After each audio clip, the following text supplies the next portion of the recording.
Hi friends, ఎందోట్లో పండు మిర్చి అమ్ముతున్నారంటే తీసుకుందామని వెళ్ళాను. అక్కడ తోటలోకి వెళ్తే ఇక్కడ పెద్ద నిమ్మ తోట ఒకటి కనిపించింది. నిమ్మ తోటలో నిమ్మ పండులు ఏమైనా ఉన్నాయో తీసుకుందామని వెళ్తే ఒక్క నిమ్మ పండు కూడా లేదు. అన్నీ చిన్ని కాయలే కనిపిస్తున్నాయి. మీకు చూపిస్తాను చూడండి. చూసారా, అన్ని చిన్నవి పచ్చికాయలు అవి కూడా.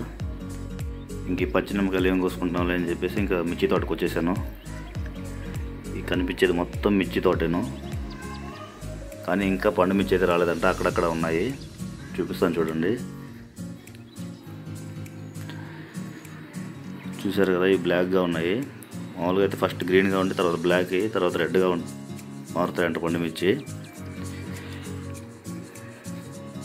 ఇక్కడైతే బ్లాక్గానే ఉన్నాయి, రెడ్గా ఉండేది కూడా చూపిస్తాను చూడండి. చూసారు కదా, మనకైతే ఇలా ఉండేటివి ఒక 2 కిలో కావాలి.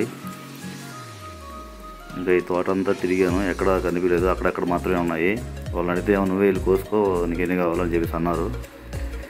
ఇంకా నేను తోట అంతా తిరిగి ఒక 2 కిలోలు అయితే కొయ్యగలిగాను.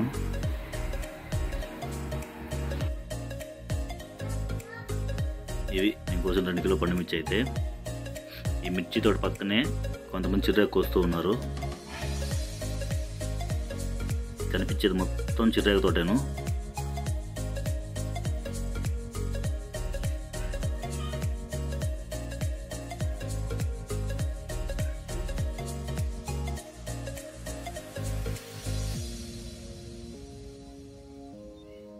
నేనైతే ఈ పెద్ద దగ్గరికి వెళ్ళి ఒక 2 కట్టలు తీసుకున్నాను. ఆమె అయితే డబ్బులు కూడా తీసుకోలేదు. ఇంకా 2 కట్టలు తీసుకొని ఇంకా ఇక్కడ నుంచి బయలుదేరేసాను.